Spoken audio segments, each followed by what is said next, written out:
ক্যামেরার সামনে কথা বলতে গেলে কি আপনার হাত পা কাঁপে, ভয় লাগে? কি বলবেন কি বলবেন না, কিভাবে বলবেন, কিভাবে বলা উচিত, এই সেম থিঙ্কিং কি আপনারও হয়? যদি ক্যামেরার সামনে কথা বলতে গেলে আপনার ভয় লাগে, হাত পা কাঁপে, আপনি প্র্যাকটিস করে আসছেন কিন্তু স্ক্রিপ্ট নিয়ে যখন ক্যামেরার সামনে আসতেছে তখন আর মুখ দিয়ে কথা বেরোচ্ছে না, অথবা কথা বেরোলেও আপনার হাত পা এত পরিমাণ কাঁপতেছে মনে হচ্ছে ভূমিকম্প আপনার ভেতরে চলে আসছে, ঠিক সেম পরিস্থিতি যদি আপনার হয় তাহলে আজকের ফিলোসফিক্যাল আলোচনাটা আপনার জন্য, সাইকোলজিক্যাল আলোচনাটা আপনার জন্য। আজকের তিনটা স্ট্র্যাটেজির মধ্য দিয়ে আলোচনাটা হবে। প্রথম স্ট্র্যাটেজি হচ্ছে ক্যামেরার সামনে কেন ভয় লাগে। দ্বিতীয় বিষয় হচ্ছে ক্যামেরার সামনে আসলেই অন্য মানুষের ভয় লাগে নাকি শুধুমাত্রই আপনার লাগে, নাকি এটা আপনার বিশেষ কোনো রোগের লক্ষণ, নাকি আপনার হার্ট দুর্বল। সো এই বিষয়টা আসলে কি, কেন হয়, এবং আপনি কিভাবে ক্যামেরার সামনে কথা বলবেন উইদাউট ফেয়ার, বি কনফিডেন্ট ভাবে। সো সেটার আজকের আলোচনা করা হবে, বা আজকের টপিক সেটাই, এবং খুবই শর্টকাট। আপনার সময় সেভ হবে, আপনার টাইম এবং মানি সেভ হবে, পাশাপাশি আপনি হবেন একজন স্কিল পারসন এবং ক্যামেরার সামনে একজন কন্টেন্ট ক্রিয়েটর, একজন এন্টারপ্রেনিয়ার, প্রোডাক্ট বিল্ডার বা প্রমোটার, অথবা আপনার মনোন্বিত মনের কথাগুলো মনের মতো একজন মানুষ হবেন আজকের এই ভিডিওটার মধ্য দিয়ে। পরবর্তীতে এই ভিডিওটার সাথে সাথে পুরো সিরিজটা দেখার অনুরোধ রইল আপনার, এবং অবশ্যই আপনার কাছে রিকোয়েস্ট থাকবে, আপনি যদি আমাদের ফেসবুক পেজে দেখেন তাহলে পেজটা ফলো দিয়ে রাখবেন, এবং যদি ইউটিউব চ্যানেল দেখেন তাহলে ইউটিউব চ্যানেলের নিচেই সাবস্ক্রাইব করবেন অবশ্যই, এবং পাশে থাকা বেল আইকনটি বাজিয়ে দিবেন। তাছাড়া আপনার যে কোনো ধরনের ভিডিও বা যে কোনো ধরনের সমস্যা বা সম্ভাবনা লাইভ নিয়ে, সাইকোলজিক্যাল ভাবে, অথবা আপনার বিজনেস নিয়ে জানাতে পারেন। সে ধরনের ভিডিও কন্টেন্ট মেক করার জন্য সর্বোচ্চ সদস্য থাকবো। তো চলুন আজকের ভিডিওটা শুরু করা যাক, ফিরতেছি ইন্ট্রোর পর।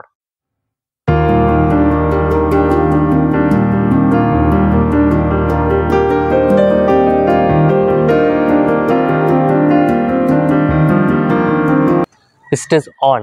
অ্যাকচুয়ালি ভয় কোথা থেকে আসে? এটা কি শুধুমাত্রই আপনার ক্ষেত্রে হয় নাকি প্রত্যেকের ক্ষেত্রে হয়? সো এটা ভাবার কোনো কারণ নেই যে শুধুমাত্র আপনি কথা বলতে গেলে ভয় লাগে, আপনি কথা বলতে গেলে হাত পা কাঁপে, আপনি কথা বলতে গেলে ভিডিওর সামনে গেলে আর ভিডিও কোনো কথাই বের হয় না, অথচ আপনি সারাদিন এত পরিমাণ কথা বলেন যা কথার শেষ নেই, কিন্তু ক্যামেরার সামনে গেলে আপনার কথা বের হয় না। এই বিষয়টা অ্যাকচুয়ালি সায়েন্টিফিক। সো এই কারণেই এটা প্রত্যেকের সাথে ঘটে, এবং এটা ব্যক্তিগতভাবে আমার সাথেও ঘটেছে।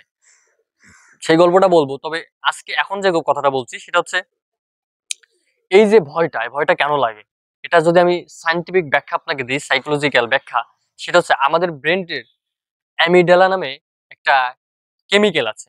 সো আপনি যখন ক্যামেরার সামনে কথা বলতে যাই ঠিক ওই মুহূর্তেই অ্যামিডালা ওই কেমিক্যাল আমাদের ব্রেনকে রিলিজ করে। সো রিলিজ করে কেন রিলিজ করে? কারণ এই ভিডিওটা একটা ডকুমেন্ট আকারে থাকতেছে। সো আপনি যখন কথা বলতেছেন এমনিতেই আপনার কোনো দেখার কেউ নেই যে আপনার কতটুকু জাস্টিফাই, কতটুকু প্রুভেন হচ্ছে। বাট আপনি যখন ক্যামেরার সামনে কথা বলতেছেন তখন কিন্তু আপনার একটা ডকুমেন্ট থেকে যাচ্ছে। সো আপনার একটা ডকুমেন্টস সমান সমান আপনার কি কিন্তু একটা মূল্যায়ন করার জায়গা থাকতেছে। এখন মূল্যায়নটা ইকুয়াল টু যদি বলি তাহলে ওইটা ভালো হবে নাকি খারাপ হবে, সঠিক নাকি ভুল, এটা কিন্তু জাস্টিফাই করার একটা বৃহত্তর জায়গা থাকতেছে। সো ওই জায়গাটাই মানুষ আপনাকে নিয়ে কি ভাববে, অন্য লোক আপনাকে নিয়ে কি চিন্তা করবে, আপনার কাছে আসলে কেমন লাগতেছে, এই কথাগুলো আসলেই ঠিক কিনা, এই বিষয়টা নিয়ে বিস্তর একটা থট প্রসেস কিন্তু আমার এবং আপনার মাইন্ডে ক্রিয়েট হয় যখন আপনি প্রথম অবস্থায় কোনো একটা ভিডিও মেক করা ট্রাই করেন। So that's the problem. এটা শুধুমাত্র আপনার না, আপনি আগে এটা আন্ডারস্ট্যান্ড করেন, এটা আপনি মেনে নেন যে এই প্রবলেমটা হোল পিপলের, যারা ক্যামেরার সামনে কথা বলতে প্রথমে শুরু করছিল আপনার স্টেজে। সো এটা প্রত্যেকের ক্ষেত্রেই সেম, কারণ প্রত্যেকের ক্ষেত্রেই প্রত্যেকের ব্রেনেই অ্যামিডালা নামে একটা কেমিক্যাল আছে, এবং ওটা রিলিজ হয় যখন কোনো একটা মানুষ কোনো একটা প্রথম কাজ করে এবং কাজটা করার জন্য সমালোচনা করার জায়গা থাকে। সো স্টেপ টু, তাহলে আপনি জেনেই গেছেন যে এটা আসলে সবার ক্ষেত্রেই হয়, এটা শুধুমাত্র আপনার ক্ষেত্রে হয় ব্যাপারটা কিন্তু তা নয়। তাহলে এটা কাদের ক্ষেত্রে হয়? আপনি যাদেরকে ব্যক্তিগতভাবে ফলো করেন সোশ্যাল মিডিয়াতে, ইনফ্লুয়েন্স হন আপনি যাদেরকে দেখে, সেটা একজন উদ্যোক্তা হইতে পারে, সেটা একজন ফিল্ম স্টার হইতে পারে, সো এক্সাক্টটা যাই হোক না কেন, আপনি যাদেরকেই দেখেন না কেন, প্রত্যেকে কিন্তু তার ক্যারিয়ারের জার্নিতে শুরুটা শুরু করার সময় সেম সিচুয়েশনে ছিল, যে সিচুয়েশনটা আপনি ক্যারি করেন। আল্লাহ, করবো কি করবো না, আল্লাহ লোকে কি ভাববে, আল্লাহ হবে তো, সঠিক হচ্ছে তো, আল্লাহ এটা তো কথা উচ্চারণ হচ্ছে না, এটা তো বেকাই যাচ্ছে, এটা তো ঠিক হচ্ছে না, ওটা তো এই না, ওটা তো ওই না, এটা এই না। লটস অফ ব্যারিয়ার্স কিন্তু আমাদের ব্রেনটের ভিতরে একটা সিচুয়েশন ক্রিয়েট হয়। এবং একটা কথা আপনি নিশ্চয়ই জানেন যে আপনি যখন অ্যানালিটিক্স করবেন, এত পরিমাণে অ্যানালাইসিস করতে করতে করতে করতে একটা সময় কিন্তু আপনার ব্রেনটির থট প্রসেসটা প্যারালাইসিসে রূপান্তর হবে। সো একটা সময় ওইটাই আপনার মেন্টাল ট্রমা হয়ে যাবে, যেটা আপনি বৃহৎ পরিসরে নেগেটিভ একটা থট প্রসেস ক্রিয়েট করতেছেন, একটা ভাইব্রেশন ক্রিয়েট করতেছেন। So that's the biggest mistake, যেটা আপনি প্রত্যেকেই করে থাকি, যে আসলে করবো কি করবো না। ভাই দেখেন, আমি আপনার সাথে কথা বলতেছি, এই যে হাত নাড়াচ্ছি, এই যে হাসতেছি, এটার পেছনে কি মনে হয় যে আমি আজকে রাতারাতেই ক্যামেরার সামনে ধরছে আর আমি কথাগুলো বের করতেছি? ব্যাপারটা কিন্তু আসলে তা না। আমি গত 6 থেকে 7 বছর কিন্তু এই ইন্ডাস্ট্রির সাথে আছি। এখনো পর্যন্ত কিন্তু আমার কথা বলতে গেলে ফেয়ার হয়, এখনো পর্যন্ত ভয় লাগে, এখনো পর্যন্ত হাত পা কাঁপে। সো লটস অফ ব্যারিয়ার কাজ করে। এবং একটা মজার বিষয় আমি আপনাকে বলি, আমার লাইফে আমি যখন প্রথম পাবলিক স্পিকিংটা শিখি, তো পাবলিক স্পিকিং যখন আমি প্র্যাকটিস করতে থাকি, সো হঠাৎ করে পাবলিক স্পিকিং শেখার দিনকে, আমি যেহেতু এজ এ ছাত্র, ক্লাস শেষ হয়েছে, হওয়ার পরে আমি জানতামও না যে আমাকে অনুভূতি শেয়ারের জন্য ডাক দিবে। সো আমি পিছনের কাতারে বসে আছি বরাবরের মতোই। এখন হঠাৎ করেই আমাদের যিনি ট্রেনার ছিলেন, উনি বলছেন, এই মুহূর্তে আপনাদের মাঝে বিশেষভাবে আজকের প্রোগ্রামের অনুভূতি শেয়ার করতে আসছেন mister Mahimunur Rimon. Please big hand for him. সবাই তো হাতে তালি দিচ্ছে। I am so much excited, but I am nervous. কারণ বুঝতে দিচ্ছি না যে আমি আর ওইখানে নাই, আমি টোটালি একটা বরফ হয়ে গেছি। কি বলবো, ও মাই গড, আমি তো কখনো বলিনি, মানে কেমনে শুরু করব, কি করব, লটস অফ বিষয় কিন্তু আমার ভিতরে কাজ শুরু করছে। এবং একটা মুহূর্তে আমি যখন আসতে প্রতিটা স্টেপ নিচ্ছি, আমার মনে হচ্ছে আমার লাইফে সব থেকে কষ্টকর মুভমেন্টটা ছিল ওইটা, যখন আমি প্রতিটা স্টেপ নিচ্ছি এবং মঞ্চে যাচ্ছি আমার পার্সোনাল ফিলিংসটা শেয়ার করার জন্য। তো আমি যখন মঞ্চে উঠছি, সবথেকে মজার ব্যাপার হচ্ছে, আমি মানে কোথা থেকে শুরু করবো আমি জানি না। আমি জাস্ট বলছি আসসালামু আলাইকুম।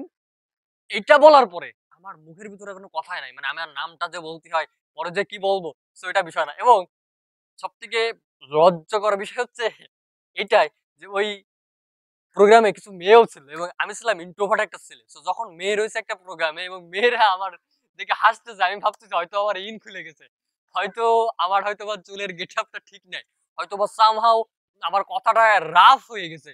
সো লটস অফ ব্যারিয়ার কাজ করলো এবং সাথে সাথে ওই মুহূর্তে আমি মঞ্চ থেকে কুইট করলাম এবং ক্লাস থেকে স্যারের বললাম যে আমার শরীর খুবই সিক, অসুস্থ ফিল করতেছি, এই মুহূর্তে আমি ক্লাস করতে পারতেছি না স্যার, আমি একটু বের হবো। সো অনেক রিকোয়েস্ট করে ক্লাস থেকে চলে আসলাম।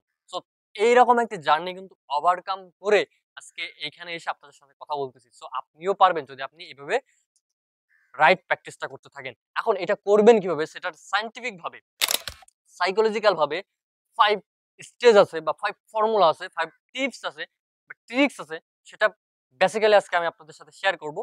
সো চলুন। ফার্স্ট অফ অল যেটা, সেটা হচ্ছে ভয়েস ওয়ার্ম টেকনিক। সেটা কি? সেটা হচ্ছে আপনার 4-7-8 ব্রিদিং এক্সারসাইজ। আপনি যখন ক্যামেরার সামনে কথা বলবেন প্রথম অবস্থায়, এটা একটা সময় পরে যে লাগবে না। বাট আপনি যখন প্রাথমিক অবস্থায় কথা বলবেন, তখন ক্যামেরার সামনে যাওয়ার আগে আপনি কি করবেন? ইন করবেন, হোল্ড করবেন এবং এক্সিস করবেন। তার মানে নিঃশ্বাস নিলেন, ৪ সেকেন্ড নিঃশ্বাস নিবেন, ৭ সেকেন্ড ধরে রাখবেন, এরপর ছেড়ে দেবেন। আমি একটু করি।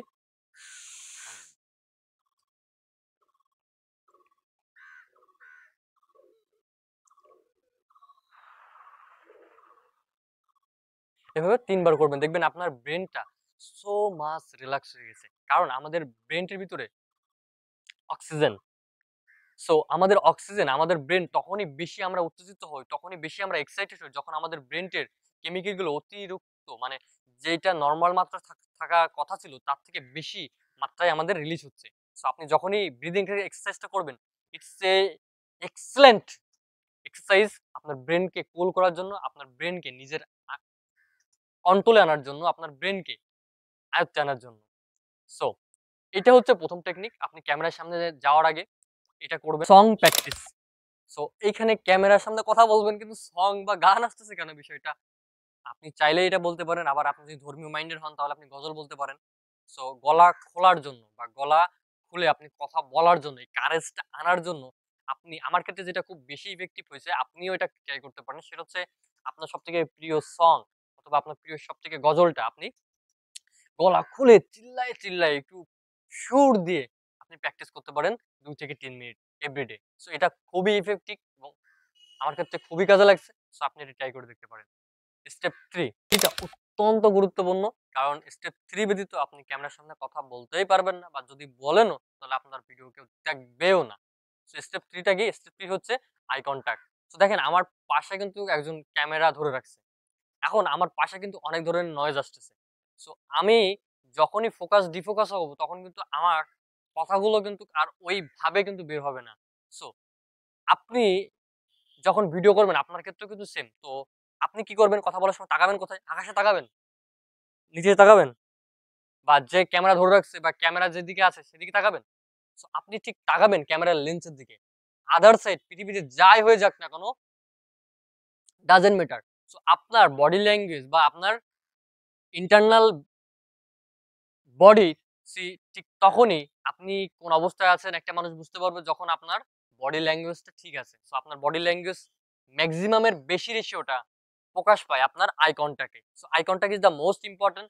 আপনি যখন ক্যামেরার সামনে কথা বলবেন তখন আপনি ক্যামেরার দিকে তাকায়ে কথা বলবেন। যখন ক্যামেরার দিকে তাকায়ে কথা বলবেন তখন আপনার শ্রোতা বা আপনার দর্শকবৃন্দরা মনে করবে যে আপনি হয়তোবা তাদের সামনের দিকে তাকায়ে কথা বলতেছেন। It's a greatest fact. First 3 line step script practice.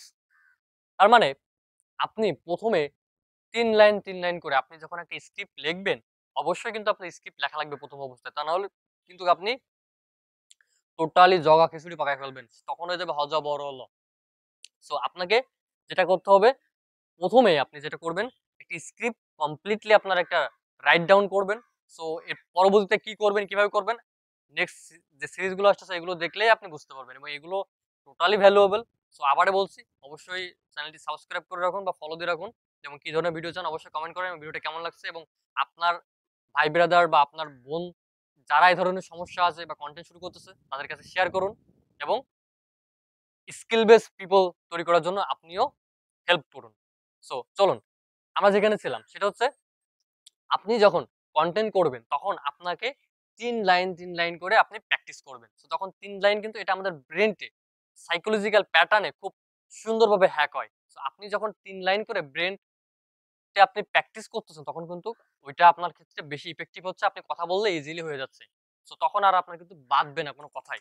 এটার জন্য আপনি 3 লাইনস প্র্যাকটিস করবেন। কনটেন্ট স্ক্রিপ্ট অনেক থাকবে কিন্তু প্রতি ৩ লাইনে আপনি ১ম অবস্থায় শুট দিবেন। এটা অত্যন্ত ফলপ্রসূ একটা বিষয়।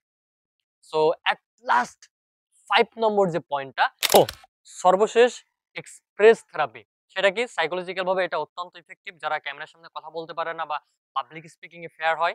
সো তাদের জন্য অত্যন্ত কার্যকর এবং এটা রিসার্চে প্রুভেন্ট ১ মিনিট 30 সেকেন্ড ডেইলি প্র্যাকটিস। আপনি যদি একজন গ্রেটেস্ট বা এক্সেপশনাল একজন কনটেন্ট ক্রিয়েটর, ভিডিও মেকার অথবা ক্যামেরার সামনে কথা বলতে চান বা স্পিকার হইতে চান তাহলে আপনাকে per day 1 minute 30 second practice করতে হবে।